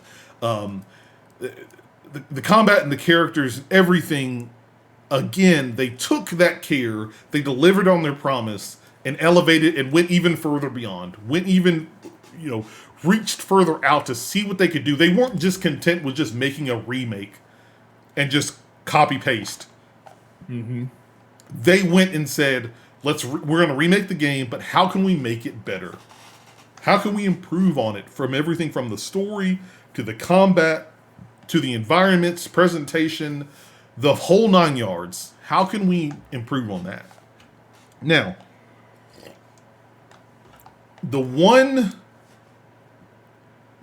I made a comment when I was talking about The Last of Us Part 2 that there was one tiny factor that went into me picking this one over The Last of Us Part 2. And the factor with that, the factor on that is very much a little something that you talked about, Seth, is that in this, and it's, this is not a knock on The Last of Us Part 2 at all. Far, far from it. I think it's literally like a difference between an A and an A plus for me. But I had so much fun playing this game. Mm-hmm. I was grinning ear to ear. I remembered, because I re-downloaded both of these on my PlayStation 5 and I played through them. And I had all these memories flood back into me. And The Last of Us Part 2, I had so much fun going through, exploring, learning more about the story, learning more about Ellie, fighting these bad guys, shooting them in the head, whatnot, but being stealthy, like, oh, I gotta be quiet, whatnot. But playing Final Fantasy VII Remake, every time I hit these moments that I knew was in the game, and watching them play out in this new style, in this new high res, just put a smile on my face every time. And I loved all the moments, all the bombastic battles that happened, all the surprises that happened that I wasn't expecting. For a fan of this game who came in thinking, okay, I expect this is how it's going to go, and even knowing that, like, it still didn't go the way that I thought it was going to go.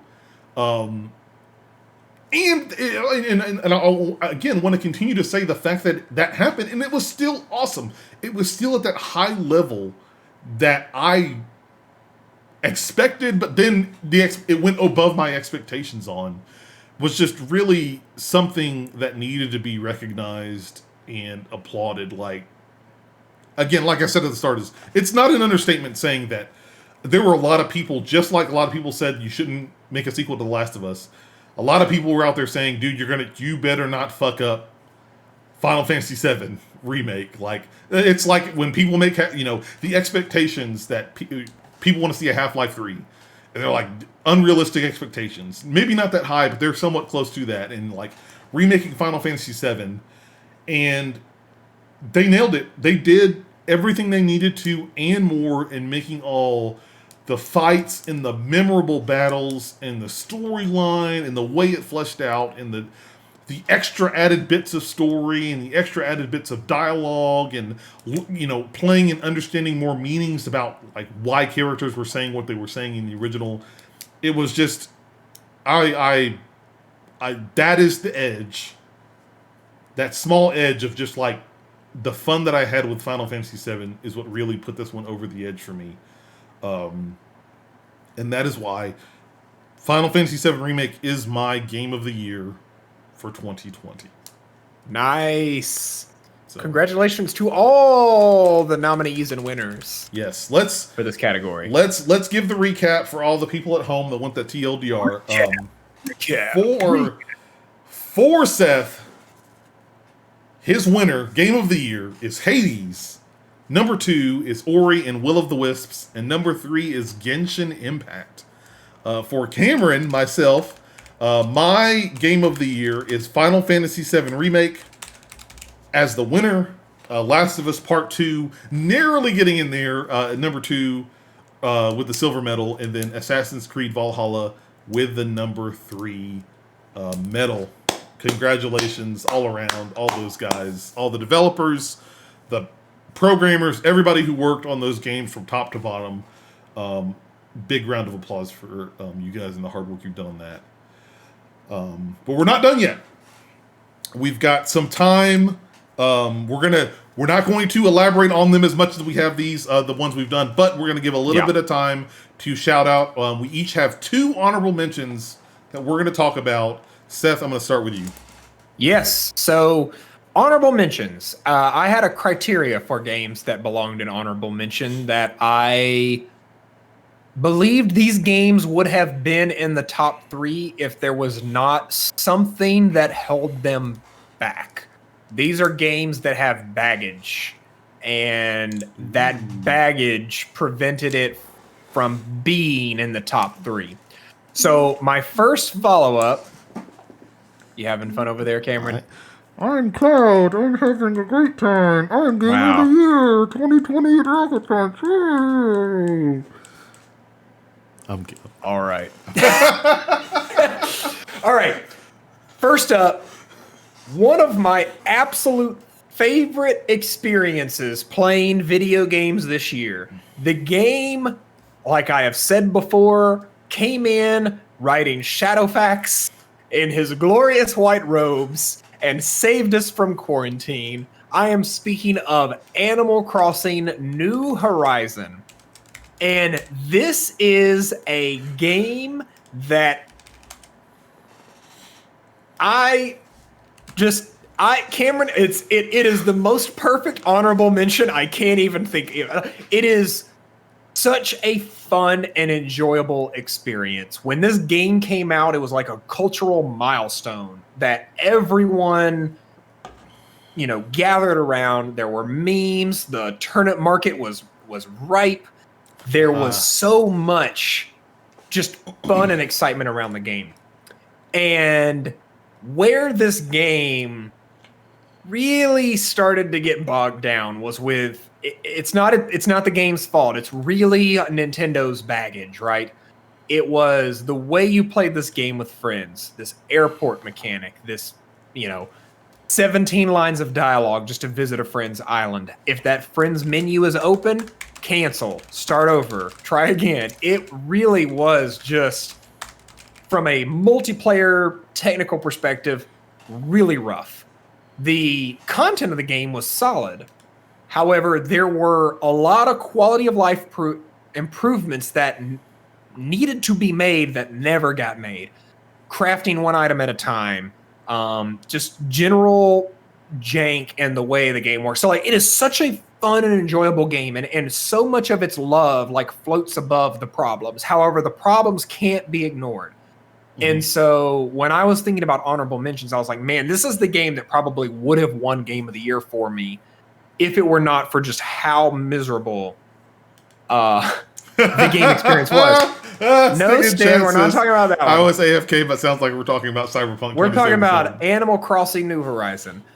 But as far as Nintendo Switch games that came out this year, I think it is one of the best. But boy, it is still held down by the shackles of Nintendo's strange approach to online. Do you want me to go ahead and do my next, or do you want to tag? Yeah, no. Roll into both of them. Okay. Well, Stig, don't worry, because even though you were AFK, your psychic powers were still fully active, because the second runner-up is indeed Cyberpunk 2077, because it would have been Game of the Year, but it rolled in on fire, flaming, screaming, coming from inside. It was a bit of a disaster. And then you did the thing that you never do. You never do is you say it was bad.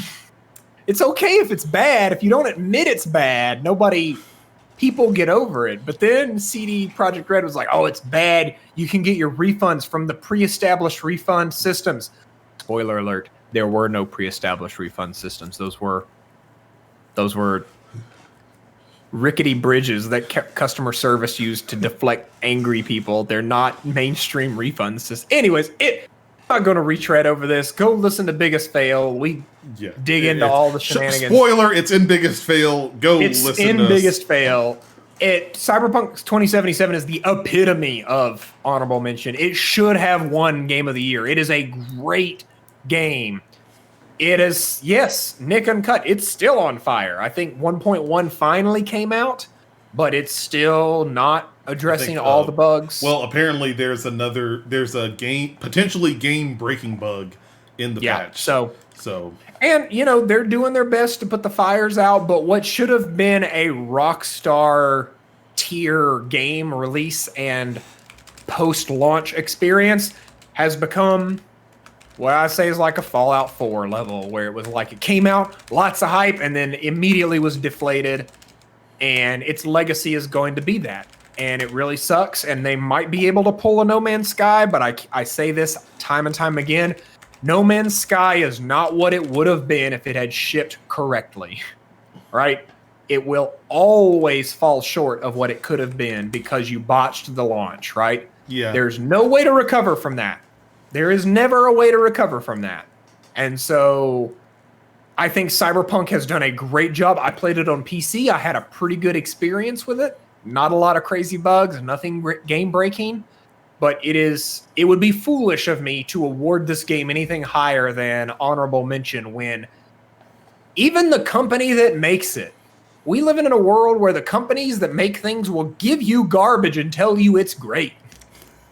But even the company that makes it says it's not good. And I just can't, I can't rank that. I can't rank that in good conscience for you. So those are my two runners up. Animal Crossing New Horizons, hot garbage because of things that are not changing. Cyberpunk 2077, things that are hot garbage because of things they could have changed but chose not to. And yeah, all in all, two great games that were really bogged down with shenanigans. So those are my two runners up, honorable mentions, whatever you want to call them. Ship them out. Okay. My honorable mentions. Number one, it would bring great shame to my family if I did not bring up this game. The Kearns Clan. Ghost of Tsushima is one of my honorable mentions. It's we've talked about it in a lot of the episodes before. It's Assassin's Creed Japan. Like it's I don't think it's not as fast as Assassin's Creed, but I think that's a good thing. It's very deliberate. Everything from exploration to fighting and combat is very methodical. You don't go in blade swinging when you have a large group of people coming after you. Jinsakai, you stand there and you see who's coming at you. You change to the appropriate stance and you do your little parry and slashes, just like a badass samurai would do. But that game has, pulling. Hold on. Dusting out an old Rocket Punch reference here.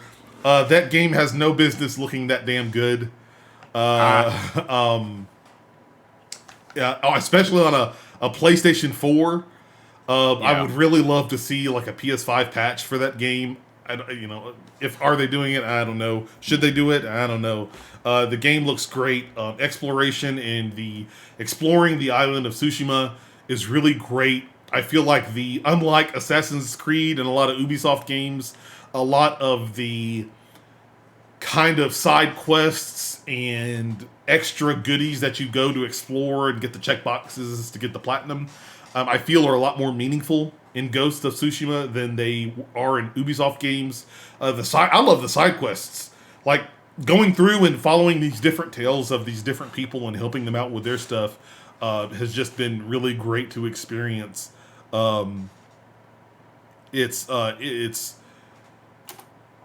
It was really, really great. I think just the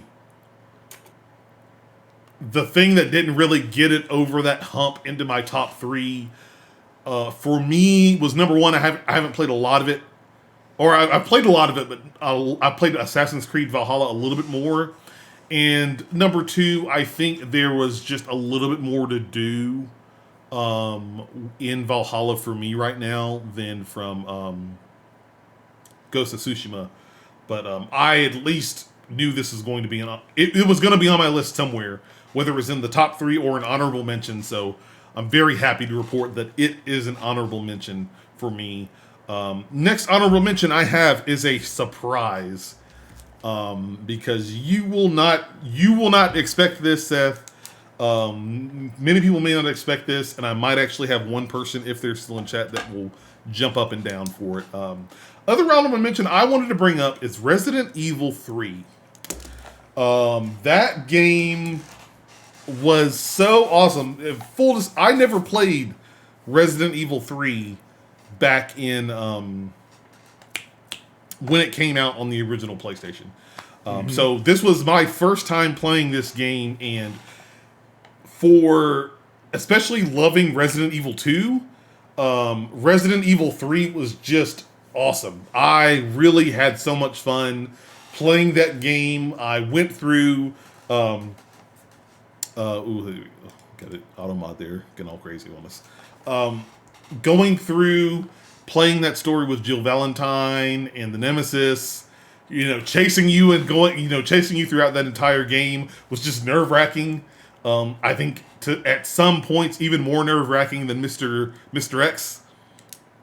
Yes, Nick Uncut says somewhere Sniper Eye is smiling as a single tear rolls down his cheek. I that's exactly what I was thinking about.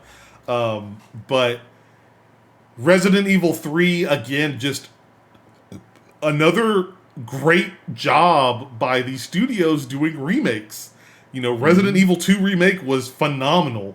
Resident Evil 3 was just as phenomenal. And just playing and going through that entire game from start to finish, I love the vibe and the tone that Capcom is trying to bring back into the Resident Evil games.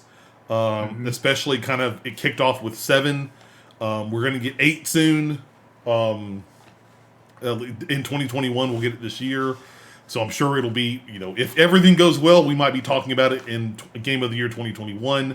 But I really had a lot of fun playing as Jill. People, I know some people got upset, like, oh, the story was only like 10 hours long. That was great. It took me like 2 weekends to beat that game, and I loved it. I was like, man, rolled credits. This was a great experience. Credit should be given to a lot of games that have that high of a polish and aren't that long. I know a lot of us gamers that had, we were playing on PlayStations days in and days out throughout the summer, and are older, and we have kids, and we have jobs, and we have stuff to do, an adult, and the fact that we can work in games that aren't going to cost us an entire weekend is something to applaud. And so it's a game you should definitely, as we said before, like definitely give it a shot if you like Resident Evil. You need to pick up this game. I'm sure it's been on sales by now, but and I'm sure it will be. It's on sale right now. It's $20 on Steam. Yeah, it's Resident Evil's 25th year. It's going to be on sale, if not for this week, at least for most of the year. So it's a really great game. You should try it out. But Resident Evil 3 is my other honorable mention I wanted to give a shout out for that could have had potential to crack my top 3 list there, but just quite didn't do it there. So reach out and get my pen. That was a good list. That was a good Very list. good list. For both. Nice and varied, and we actually did not have a single game that crossed. I was afraid I stole your game of the year with Hades, and so I was very relieved to see we had. I really thought that it was. I didn't know how far you'd gotten into it, and that's another factor to this, is that there are games. I'm pretty sure that Half-Life Alyx would have swept this whole category for me had I played it. Just looking at how I felt about Resident Evil 7 when I played it in VR, like VR really just elevates the games that I play higher. But again, we have to go based on our experience, right? And what we played. And I beat Valhalla and it didn't make my list, right? But that's not me saying it's a bad game. It just didn't move me the same way that it moved Cameron. And so you got to understand, every game of the year list is always subjective to the person presenting it, right? And even if it's a publication, it's subjective to the opinions, thoughts, and views of that publication's staff. So I appreciate everyone who has come along with us on this magical carpet ride as we've rolled through the entire month of January. We did it. We did it. We did make it, guys. It's done. That is it. We're gonna. The book is now closed on 2020 in gaming. We've made our picks. We've put our flags in the ground. We've talked and discussed and made our cases and described to everyone listening and watching why we made the picks that we did for 2020. It's now time for 2021. We're so many new games that are coming out, so many exciting things that we get to talk about, and see new games. Hopefully, a chance back to normalcy. Fingers crossed. Maybe maybe I'll get to go to a convention. Maybe, fingers crossed. I don't know. But guys, I want to thank everybody who listened, who joined the People's Choice polls, who watched, tuned in live, or watching on VOD. I want to thank you guys so much for taking the time to hang out with us here and go through Game of the Year. Yeah, it takes longer than every other outlet, but there are so many reasons for that. Number one, it gives me time to plan and look out the next year and get that prepared. But number two, I think it gives us the time we need to really discuss what the last year in gaming meant for us, with our different categories and our eventual winners for those categories, because gaming is bigger and better every year that we continue to have great games from developers and have more people enter and join in the gaming industry. And so I think it's always important to sit and take the time to talk about these moments and these experiences that we get to have, whether it's for 10 hours or 100 plus hours in a game. So it's definitely something special. But guys, that's it. Again, likely won't have we won't have a Rocket Punch show. I will go ahead and tell you that there will not be a Rocket Punch show until at least after the 6th of February. So February 6th is the next date. You guys want to circle on your calendars there. That's the date, again, where I'm going to have my 8-hour stream, a charity live stream, going to be raising money for a great cause. Also going to be completing the extra life challenges that everybody earned from 2020, as well as break down and really talk to you guys a lot about all the new plans, the new ideas, the new mentality and thought processes that are going into Rocket Punch for 2021. Rocket Punch has been here for 5 years. This year is our 5th year. We're celebrating 5 years. So that's sort of a hint, maybe, if you think about it. High five. High five, sure. But guys, I'm excited. I don't say it lightly, but I think this might be the most excited I've ever been for updates to Rocket Punch in the 5 years that we've been doing this. It's some cool stuff. It's really awesome stuff, and I'm hoping that it hits the mark well with everybody. And that doesn't matter if it hits the mark well. That's what you want to do, and that's what matters.